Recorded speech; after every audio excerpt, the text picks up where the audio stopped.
사랑하는 성도님들, 주님의 사랑 안에 평안하셨는지요? 오늘은 팔복 7번째 시간입니다. 마태복음 5장 9절에 보면 화평케 하는 자는 복이 있나니 저희가 하나님의 아들이라 일컬음을 받을 것이며 하십니다. 이 말씀을 반대로 생각해 보면 화평을 깨는 자는 복이 없고 하나님의 아들이라 일컬음을 받을 수 있는 자격이 없다는 뜻도 되지요. 여기서 아들이라 하는 것은 여자분들도 포함해서 자녀라는 의미입니다. 성경에서 아들들이라 나올 때는 여자도 포함되는 것이죠. 오늘 본문에는 화평케 하는 자가 하나님의 아들이라 일컬음을 받는다고 했습니다. 혹여 여러분의 삶엔 짜증이나 혈기, 다툼, 의견 대립, 불편함이 생기진 않았습니까? 그런 일이 있었다면 화평을 이루지 못한 것인데 그런 분들은 하나님의 자녀가 아닌 것일까요? 하나님의 자녀가 아니라면 천국에 들어갈 수 없는데 그러면 큰일이죠. 그러나 요한복음 1장 12절에 영접하는 자 곧 그 이름을 믿는 자들에게는, 즉 주님을 나의 구세주로 믿는 자들에게는 하나님의 자녀가 되는 권세를 주셨으니 하셨습니다. 바로 성령을 선물로 주셔서 하나님의 아들로 인치시게 되는 것입니다. 갈라디아서 3장 26절에도 너희가 다 믿음으로 말미암아 그리스도 예수 안에서 하나님의 아들이 되었다 하신 대로 예수 그리스도를 주로 영접하고 성령 받은 사람은 모두 하나님의 아들이요 딸입니다. 그러니 본문에서의 하나님의 아들이라 하는 것은 일반적으로 구원받은 하나님의 자녀를 하는 것보다 더 깊은 영적인 의미가 있는 것이지요. 팔복 중 네 번째 의에 줄이고 목마른 자의 복에서 믿음에도 차이가 있어 자녀의 믿음, 아이의 믿음, 청년의 믿음, 아비의 믿음이 있다 했죠. 가장 큰 믿음인 아비의 믿음은 태초부터 계신 아버지 하나님을 아는 믿음으로 하나님 아버지의 마음을 쏙 빼닮은 사랑받는 자녀의 모습이라 했습니다. 이와 같이 본문에서의 화평케 하는 사람도 아비의 믿음을 이룬 아버지 하나님의 선과 사랑을 이룬 모습이지요. 이런 사람이 칭함받는 아들이 되면 하나님의 사랑을 받고 기도하는 것마다 응답받을 수 있으며 하나님으로부터 권능도 입혀져 원수마귀가 두려워 떨며 물러가게 되는 큰 권세와 축복이 임하게 되는 것입니다. 하나님의 아들 예수님께서도 이런 화평케 하는 자의 역할을 담당해 주셨지요. 아담의 불순종으로 죄인된 온 인류와 하나님 사이에 친히 화목제물이 되어 주심으로 하나님과 사람 사이를 화평케 해 주셨습니다. 첫사람 아담이 하나님을 배신하고 범죄하여 아담과 그 후손들은 다 죄인이 되었으며 하나님과 우리 사이는 죄의 담으로 막혀 있었습니다. 골로새서 1장 21절에 악한 행실로 멀리 떠나 마음으로 원수가 되었다는 말씀처럼 죄 가운데 삶으로 사단 마귀의 종노릇하니 하나님과 원수되어 있었지요. 이렇게 원수된 인류와 하나님 사이에 죄의 담을 헐고 화목함을 이루어 주시고자 죄 없으신 예수님께서 십자가에 달려주셨던 것입니다. 골로새서 1장 20절에 그의 십자가의 피로 화평을 이루사 만물 곧 땅에 있는 것들이나 하늘에 있는 것들을 그로 말미암아 자기와 화목해 되기를 기뻐하심이라 기록되어 있습니다. 즉 피로 우리의 죄를 대속해 주시기 위해서 우리 주님께서 십자가에 달려 보혈의 피를 흘려 주셨지요. 채찍에 맞으심으로 머리에 가시관 쓰심으로 피를 흘리셨고 손과 발에 못 박히고 창에 찔려 모든 피를 흘려 주신 것입니다. 이렇게 사람의 몸을 입고 오신 예수님께서 화평케 하는 직책을 감당하셨기에 온전히 하나님의 아들이라 인정을 받으심과 같이 우리도 범사에 화평케 하는 자가 될 때에 예수님처럼 하나님의 기쁨이 되는 아들이라 인정받는 것입니다.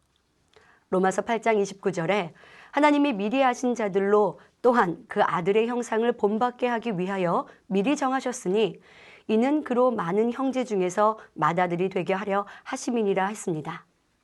이렇게 화목하게 하신 하나님의 맏아들 주님을 영접하고 주님의 형상을 닮아가는 사람들은 그 또한 하나님의 자녀 곧 하나님의 아들, 딸이 됩니다. 그런데 구원받아 다 같이 하나님의 자녀가 되었다 해도 모든 사람이 다 똑같은 자녀인 것은 아니라 했죠. 역사만 하더라도 왕의 아들들의 경우 왕위를 이어받을 왕세자와 그 밖의 왕자들과는 그 대우와 사랑이 전혀 다른 것을 볼 수 있습니다. 세상에서도 한 집안에 여러 아들들이 있을 때에 그들이 똑같은 사랑과 인정을 받는 것은 아니지요. 부모에 순종하고 자신의 본분을 잘 지킴으로 칭찬을 받고 자랑이 되는 자녀도 있고, 어떤 자녀는 부모의 마음만 아프게 하며 근심케 하는 자녀도 있을 수 있습니다. 이런 것처럼 구원받은 하나님의 자녀라 해도 아버지 하나님의 마음에 합한 자녀가 있는가 하면 그렇지 못한 자녀도 있습니다. 어떤 사람은 주님을 그대로 닮아서 신속하게 마음의 죄악을 벗어버리고 오직 말씀대로 순종하며 삽니다. 반면에 믿는다고는 하지만 오랜 시일이 지나도 죄악을 벗어버리지 못하고 불순종을 거듭하여 하나님을 서운케 하는 사람도 있지요. 또 어떤 이는 구원받아 하나님의 자녀가 되었음에도 원수마귀 사단과 짝하며 순종함으로 다시 세상 어둠에 빠져 주님을 짐짓 십자가에 못 박아 구원의 길에서 떠나는 사람도 있습니다. 이렇게 각기 다른 자녀의 모습인데 어찌 동등하게 평가하시며 사랑하시겠습니까?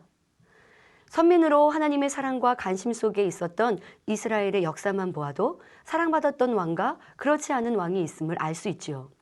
다윗 왕과 같이 하나님의 뜻대로 순종하며 진리대로 행한 왕은 하나님께 사랑받아 그 나라가 부강하며 평안했습니다. 그러나 하나님의 뜻대로 행치 않은 왕의 시대에는 많은 전쟁과 어려움이 있는 것을 볼 수 있습니다. 이와 같이 우리도 얼마나 말씀에 순종하며 주님의 마음을 닮았느냐에 따라 아버지 하나님께 사랑받는 정도와 그 아들로서 칭함받음이 달라지는 것입니다. 우리 주님은 아버지 하나님을 그대로 닮으셨습니다. 그러니 빌립보서 2장 5절의 말씀처럼 너희 안에 이 마음을 품으라. 곧 그리스도의 예수의 마음이니 하신 대로 구원받은 자녀들도 아들이신 주님을 그대로 닮기를 원하시는 것입니다. 이렇게 팔복에서 말하는 하나님의 아들은 아들이신 주님을 닮아 하나님의 마음에 꼭 들어맞는 참된 아들을 의미합니다. 십자가에 죽기까지 영혼들을 위해 자신을 희생하고 하나님께 순종하며 나아가셨던 주님처럼 화평케 하는 사람이 되고 그 말씀에 순종하는 우리가 되어질 때 하나님의 아들이라 칭함받을 수 있는 것입니다. 이렇게 우리가 화평케 하는 자가 될 때 예수님께서 하나님의 아들로서 누리셨던 영적 권세와 능력을 함께 누리게 됩니다. 아들이신 예수님께서 그러셨던 것처럼 우리도 기도하는 대로 하나님께 응답받게 됩니다. 권능을 행할 수도 있으며 악한 영들이 예수님을 보면 두려워 떨었던 것처럼 우리를 보아도 두려워 떨며 그 말씀의 권세로 인해 명하는 대로 굴복하게 되지요. 또한 장차 천국에서도 주님께서 거하시는 새 예루살렘에 들어가 참 아들로서 존귀와 영광을 누리게 되는 것입니다. 사랑하는 성도 여러분, 그렇다면 여러분은 주님을 닮은 화평케 하는 자라 할 수 있으신지요? 내가 가는 곳에 화평이 깨어지지는 않습니까? 다툼이 있거나 서로 다른 의견으로 티격태격하지는 않는지요? 꼭 눈에 드러나는 싸움이나 변론만이 화평이 깨어지는 것은 아닙니다. 마음 안에서 상대와 화평이 깨어지기도 하지요. 다툼이 일어난 것은 아니었어도 저 사람은 너무 자기 주장만 앞세운다 생각하며 불편함을 갖기도 합니다. 나와 의견이 다르니 협조하지 않거나 불평하고 힘들게 하기도 하지요.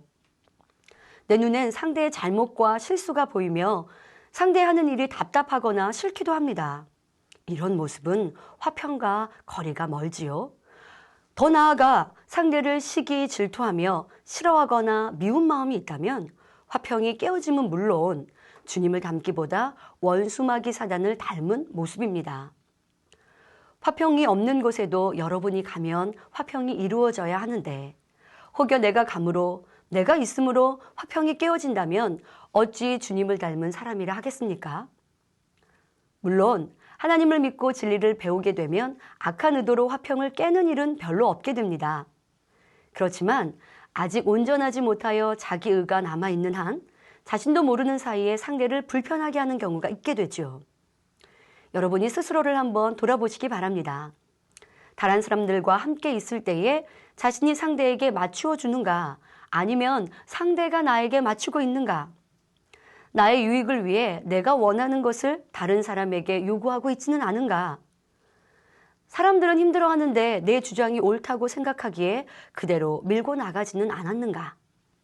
내가 더 연장자니까, 내가 더 윗사람이니까 아랫사람들이 내게 순종해야 한다고 고집하지는 않았는가 돌아보아야 하겠습니다.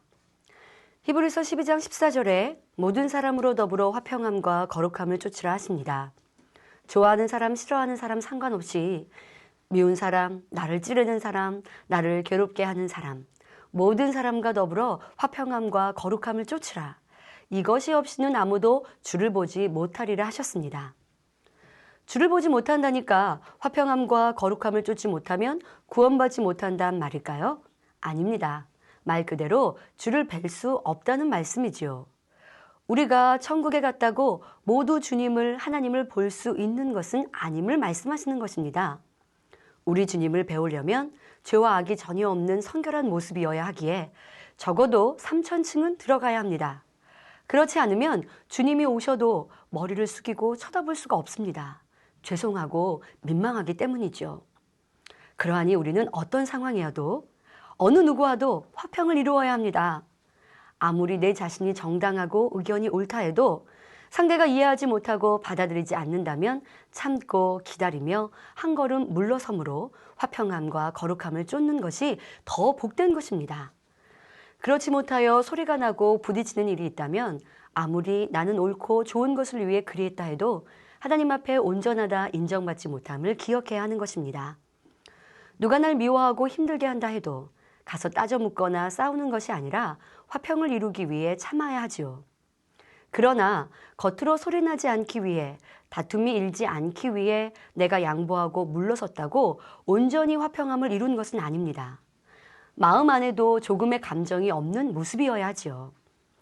세상에선 겉모습에 화평을 이루기 위해 화를 참다가 화병이 들어 힘들어하는 모습도 종종 보게 됩니다. 강한 남편에게, 시어머니에게, 상사에게, 친구에게 화가 나도 참고 하고 싶은 말이 있어도 멈추고 양보했는데 시간이 지나 눌러 참았던 화가 무섭게 폭발하기도 합니다. 단지 보여지는 화평을 이루기 위해 노력했어도 내 마음에 미움과 혈기, 판단, 정죄, 불편함이 있다면 속 중심을 보시는 하나님께선 화평을 이루었다 하지 않으시는 것입니다. 그럼 화평케 하는 자가 되려면 어떻게 해야 할까요? 첫째로 하나님과의 화평을 이루어야 하며 또한 자기 자신과의 화평을 이루어야 합니다. 아무리 사람들과 화평한 것 같아도 하나님과 불목하다면 어찌 하나님의 아들이라 칭함받을 수 있겠고 무슨 유익이 되겠습니까? 가장 먼저 화평해야 하는 것은 하나님과의 관계이지요. 그럼 하나님과는 어떻게 해야 항상 화평하다 할 수 있을까요? 바로 하나님과 나 사이에 죄의 담이 없어야 하는 것입니다. 죄 없으신 예수님께서 십자가에 달려 주심으로 우리와 하나님과의 사이에 막힌 죄의 담을 헐어주셨습니다. 그러나 이를 믿는다 하면서도 여전히 죄 가운데 살면 죄의 담이 그대로 있는 것이고 하나님과 막힌 담이 있기에 화평할 수 없는 것입니다. 그러니 하나님 말씀대로 살면서 범죄하지 않아야 하나님과의 화평을 유지할 수 있는 것이죠. 자기 자신과의 화평도 마찬가지입니다. 죄를 지어 하나님과 화평이 깨어지면 내 안에 성령께서 탄식하십니다. 로마서 8장 26절에 이와 같이 성령도 우리 연약함을 도우시나니 우리가 마땅히 빌 바를 알지 못하나 오직 성령이 말할 수 없는 탄식으로 우리를 위하여 친히 간구하시느니라 하신 대로 성령님께서는 범죄한 영혼들의 마음에서 회개하고 돌이켜 하나님과 화평하라고 깨우쳐 주시나 순종하지 않으니 성령님과도 화평이 깨어지고 공고함이 찾아들어 힘들고 어려움이 생기게 되지요. 나 자신의 화평이 깨어지게 된 것입니다. 로마서 7장 21절에 그러므로 내가 한 법을 깨달았노니 곧 선을 행하기 원하는 나에게 악이 함께 있는 것이로다 고백한 대로 내 안에 비진리가 있는 이상 진리의 마음과 싸우게 되는데 이렇게 두 마음이 싸울 때 비진리를 선택하여 죄를 짓게 되면 공고해지고 자기 마음에 힘듦을 느끼게 되지요. 그러니 자기 자신과의 화평은 마음의 악을 벗어버림으로 성령의 소욕을 항상 쫓아갈 때 이루어집니다. 갈라디아서 5장 16절부터 17절에 내가 이르노니 너희는 성령을 쫓아 행하라. 그리하면 육체의 욕심을 이루지 아니하리라. 육체의 소욕은 성령을 거스리고 성령의 소욕은 육체를 거스리나니 하신 대로 우리의 삶에서 온전히 성령의 주관을 따라 진리를 쫓아 나아갈 때 마음에 참 평안이 임하여 자신과의 화평이 이루어지는 것입니다.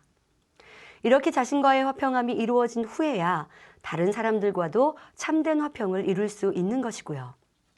둘째로 화평케 하는 자가 되기 위해서는 양선의 마음을 이루어야 합니다.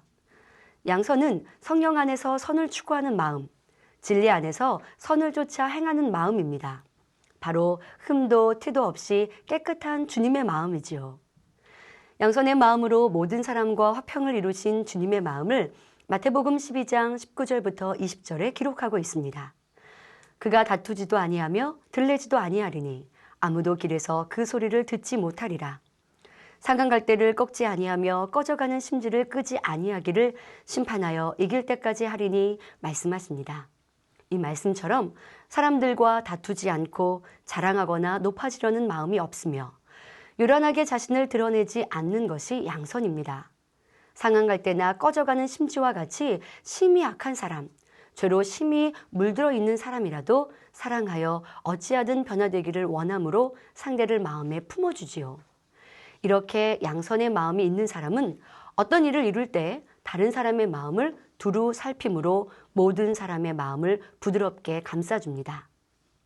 나를 사랑하는 사람, 나와 의견이 맞고 뜻이 맞는 사람, 착하고 선한 사람뿐 아니라 나를 미워하고 악하게 나오는 사람도 사랑하고 포용할 수 있는 것이지요. 상대가 변화되어 화평할 수 있는 것이 아니라 변화되기 전에도 싫어하지 않으며 이해하고 안타까이 여겨 품었을 때 화평이 이루어질 수 있는 것입니다. 또 어떤 경우는 미움과 판단, 정죄 등 악한 마음이 있어 화평이 깨어지는 것은 아니나 상대의 입장이 되어주지 못하고 이해하지 못하므로 화평이 깨어지는 것도 봅니다. 일꾼들 중에 나는 뜨겁게 하나님을 사랑하고 충성하지만 믿음이 약한 상대나 나와 의견이 다른 사람들을 생각하지 않으므로 화평이 깨어지는 경우가 있지요. 이런 분들은 어떤 일을 이룰 때 하나님의 나라에 더 유익이 될 것 같다 생각하면 앞뒤를 보지 않고 열정적으로 일을 추진해 나가다가 다른 사람들을 불편하게 힘들게 하기도 합니다. 이럴 때 반대의 의견이 있거나 걸림이 되는 사람이 있다 해도 내가 보기에 하나님의 나라를 위해 더 좋은 쪽을 택했으니 계획대로 추진하는 것이죠. 그러나 상한갈대를 꺾지 않고 꺼져가는 심지를 끄지 않으시는 우리 주님께서는 이런 일들을 어떻게 생각하실까요?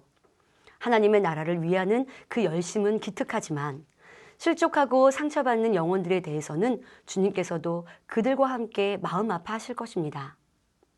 비진리가 아니라면 상대의 연약한 믿음도 고려하여 화평을 쫓아가는 것, 몇몇 사람이 뜨겁고 충만하게 많은 일을 이룸보다 많은 사람과 화평함 속에 적은 일을 이루었다 해도 이것이 아버지 하나님의 더한 기쁨이 된다는 사실을 기억하시기 바랍니다. 교회 일만이 아닙니다. 부부, 가정, 일터, 사업터에서도 비진리가 아니라면 상대의 입장을 고려하여 화평을 쫓아가는 것이 아버지의 뜻입니다. 셋째로 화평케 하는 사람이 되려면 자기의 유익을 구하지 않고 상대의 유익을 구해야 합니다. 창세기 13장에 보면 아브라함과 아브라함의 조카 롯이 함께 거할 때 아브라함의 가축을 돌보는 목자들과 롯의 목자들 사이에 다툼이 생겼습니다. 롯은 하나님의 사랑받는 아브라함과 함께 거함으로 축복을 받아 가축이 심히 많아졌고 그러다 보니 가축을 먹일 물이 부족하여 목자들이 서로 다투는 일이 생겼던 것입니다. 그래서 서로 거처를 나누게 되었는데 각자 어느 편으로 갈 것인가를 정해야 했지요. 질서를 따져도 아브라함이 어른이요. 롯이 축복받은 것도 아브라함의 덕분이었으니 먼저 좋은 땅을 택하여 갈 권리는 당연히 아브라함에게 있었습니다. 그러나 아브라함은 전혀 자신의 입장을 내세우지 않고 조카에게 먼저 선택권을 줍니다. 창세기 13장 9절에 내 앞에 온 땅이 있지 아니하냐. 나를 떠나라. 내가 좌하면 나는 우하고 내가 우하면 나는 좌하리라. 롯은 물도 넉넉하고 기름진 동쪽 땅을 택해 떠났습니다. 아브라함이 자기 유익을 쫓는 마음이 조금이라도 있었다면 참으로 화평을 이룰 수는 없었을 것입니다. 그러나 아브라함은 중심에서 조카가 더 좋은 땅을 택하기를 원하는 마음, 상대의 유익을 구하는 마음이었기에 롯과도 화평을 쫓았을 뿐 아니라 하나님께 더욱 큰 축복을 받을 수 있었지요. 이런 마음이라면 마태복음 5장 39절부터 41절의 말씀처럼 누구든지 내 오른편 뺨을 치거든 왼편도 돌려대며 속옷을 가지고자 하는 자에게 겉옷까지도 가지게 하며 억지로 우리를 가자 하면 심리도 동행할 수 있고, 마태복음 5장 44절부터 45절에 원수를 사랑하며 핍박하는 자를 위하여 기도함으로 하늘에 계신 아버지의 아들이 될 수 있는 것이지요. 여러분을 핍박하고 찌르고 헐뜯고 말을 지어내서 욕먹이는 그런 사람들을 위해서 오히려 축복의 기도를 해줄 수 있습니까? 내게 유익은 되지 않으며 이것 달라 저것 달라 요구만 하는 사람, 말도 안 되는 부탁을 하면서도 뻔뻔한 사람, 너무 무례하며 교양도 지식도 없는 사람에게도 사랑으로 섬김으로 대하셨습니까? 자라온 환경이 다르고 생각도 지식이 다른데 화평을 이루기 위해서는 어떻게 해야 할까요? 상대를 이해하고 상대의 마음에 맞춰줄 때, 내가 먼저 섬겨주고 순종할 때, 그럴 때만이 화평함을 이룰 수 있는 것입니다. 부부도 부모 자녀도 가족도 마찬가지입니다. 부모님이 억지로 나는 아버지니까 아들은 나를 쫓아라 하면 현재는 따른다 한다 할지라도 속에서는 불평, 분만이 자라 성장해서 반항을 하기도 하고 성격이 삐뚤어지기도 합니다. 그러니 부모 자녀 사이에도 부부 사이에도 또는 형제도 진리를 따라 내가 먼저 섬겨주고 상대의 마음에 맞춰줄 때 전부 화평할 수가 있는 것입니다. 우리 예수님께서는 십자가에 못 박히시면서도 오히려 못 받는 저들의 죄를 사하시라고 기도하셨습니다. 이렇게 중심에서 원수까지도 사랑하여 모든 사람 앞에 상대의 유익을 구해줄 때라야 참으로 화평이 이루어지는 것입니다. 또한 참 하나님의 아들로서 새 예루살렘에 들어갈 수 있는 자격을 갖추는 것이고요. 넷째로 화평케 하는 자가 되려면 자기를 부인하고 상대를 위해 썩어지는 미랄이 되어야 합니다. 사람마다 믿음의 단계가 다르고 자기의 의가 다르며 생각이 다릅니다. 타고난 성품과 받은 교육도 자라온 환경과 습관도 다르기 때문에 옳다 생각하는 것이, 좋아하는 것이 다 다르죠. 이렇게 사람마다 기준이 다 다른데 서로 자기가 원하는 것을 주장한다면 화평이 이루어질 수 있겠습니까?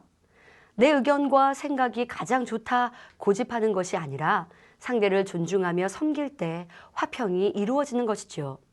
내가 옳다 해도 상대로 인해 내가 좀 불편하더라도 희생할 줄 알아야 화평을 이룰 수 있는 것입니다. 미랄이 썩어져야 열매를 맺음같이 때론 내게 손해가 되어도 내가 더 많이 수고하여야 해도 주님의 사랑과 희생을 생각하며 기쁨으로 희생할 때 화평을 이루고 더 나아가 상대도 변화시킬 수 있는 능력이 될 수 있습니다. 이렇게 화평을 이루기 위해선 나를 고집하지 말고 상대의 의견과 믿음에 맞춰줘야 한다 했지요. 그렇다고 해서 상대가 범죄하여 사망의 길로 가는데도 그냥 놔두라거나 타협하여 여러분도 빚을 일을 행하라는 것은 아닙니다. 앞서 하나님과의 화평이 가장 우선이 되어야 함을 전한 것처럼 사람과의 화평을 이루는 일에도 항상 진리 안에서 이루어야 하는 것입니다. 빚을 행하면서 사람과의 화평을 이루고자 한다면 하나님과의 화평이 깨지게 됩니다. 이는 화평을 이루어 영적인 복을 누리는 것이 아니라 세상과 타협하고 범죄하게 되는 것입니다. 예를 들어 믿지 않는 가족들과 화평을 이루기 위해 여러분이 우상 앞에 절을 할 수 있습니까? 믿지 않는 직장 동료들이 주일날 친목회를 하자거나 회식 자리에서 분위기를 깨지 않도록 술을 딱 한 잔만 마시라고 하면 어찌할까요? 이럴 때는 단호하게 유혹을 물리치고 하나님께서 기뻐하시는 쪽을 택해야 하지요. 물론 방법에 있어서는 최대한 지혜롭게 해야 하지만 빚을 일을 행하면서 빚을 일을 따르면서 사람과 화평을 쫓는다는 것은 전혀 하나님의 뜻이 아니며 팔복과도 상관이 없는 것입니다. 그러니 하나님과 화평을 깨지 않는 속에서 사람과의 화평을 이루어야 할 것입니다. 사랑하는 성도 여러분, 창세기 17장 1절에 여호와께서 아브라함에게 나타나서 그에게 이르시되 나는 전능한 하나님이라 너는 내 앞에서 행하여 완전하라 하셨습니다. 이 말씀처럼 하나님께서는 그 자녀들에게 예수님의 성품을 닮아 온전히 성결되고 하나님의 성과 사랑을 이룬 완전한 자가 되기를 원하시지요. 그런 하나님의 아들, 딸을 얻기 위해 선악과를 두시고 오늘날까지 경작해 오신 것입니다. 그래서 완전한 자녀 하나를 얻으실 때 너무나 사랑하시고 이 땅에서도 동행하시며 장차 천국에 이를 때는 보좌 가까이 새 예루살렘에 거하게 하시면서 영원히 사랑을 나누십니다. 오늘은 화평케 하는 자에 대한 말씀을 증거해 드렸습니다. 여러분이 이렇게 화평케 하는 자가 될 때 바로 하나님을 닮은 완전한 자녀요, 하나님의 뜻에 합당한 자녀라 인정받게 됩니다. 과거에 왕이 다스리던 시대에는 왕위를 계승할 왕자라면 그 영화로움이 대단했습니다. 하물며 전전능하신 창조주 하나님의 마음에 흡족한 참 아들로 인정받을 수 있다면 얼마나 영예롭고 복된 일이겠습니까? 사랑 많으신 아버지께서 여러분을 보실 때에 어여뻐서 견디지 못하시며 무엇이나 마음에 품기만 해도 즉각 응답해 주실 것입니다. 여러분이 스스로 높이고자 하지 않아도 하나님께서 친히 모든 사람 앞에 여러분을 높여 사랑하는 아들임을 증거하시니 천군 천사도 여러분을 존중하며 섬겨주게 되는 것입니다. 사랑하는 성도님들은 원수까지라도 사랑하신 주님의 마음을 닮아 모든 사람과 화평케 하는 여러분이 다 되시기를 바랍니다. 그래서 참 하나님의 아들로 인정받음으로 영광과 권세를 누리시며 천국에서도 하나님의 보좌가 계신 새 예루살렘에 거하시기를 주님의 이름으로 기원합니다. 말씀 상고하시면서 함께 기도하겠습니다. 좋으신 아버지 하나님, 하나님과 우리 사이에 죄의 담이 있을 때 독생자 예수님을 보내심으로 우리와 하나님과 화평함을 이루게 하셨으니 이제 우리도 주님을 닮아 모든 사람과 화평함을 누리게 하여 주옵소서. 부딪힘이 불편함이 있다면 철저히 회개하고 돌이킴으로 사랑하고 용서하고 이해하고 나를 낮춤으로 모든 사람과 화평함을 이루며 하나님 앞에 참 아들과 딸이라 칭찬받는 우리가 되게 하여 주옵소서. 감사하고 우리 주 예수 그리스도 이름으로 기도하옵나이다. 아멘.